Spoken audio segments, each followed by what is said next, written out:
Hello everyone, আসসালামু আলাইকুম। আমি এসআর হৃদয়। আজকের এই ভিডিওর মাধ্যমে আমরা আলোচনা করব কিভাবে কোনো একটি ফাইল বা ফোল্ডার ডিলিট করতে হয়।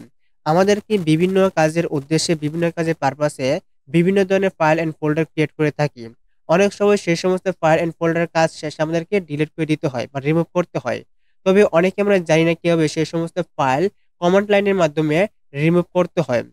এখানে আমরা দেখতে পাচ্ছেন অনেক ধরনের ফাইল ক্রিয়েট করে রাখছি, অনেক ধরনের ফোল্ডারও ক্রিয়েট করে রাখছি। তবে আজকে আমরা যারা .txt নামে যে ফাইলটি আছে সেই ফাইলটি আমরা রিমুভ করব কমান্ড লাইনের মাধ্যমে। তার জন্য এখানে আমরা যে কমান্ডটি ইউজ করতে হবে তাহলে rm মানে কি রিমুভ। দেন আমরা যে ফাইলটি রিমুভ করব, এখানে আমাদের কাঙ্ক্ষিত ফাইলটি হলো jara.txt।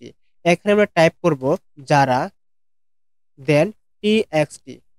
এখন যদি আমরা এন্টার বাটন চাপি, এন্টার বাটন চাপার সাথে সাথে আমাদের এই কাঙ্ক্ষিত ফাইলটি রিমুভ হয়ে যাবে।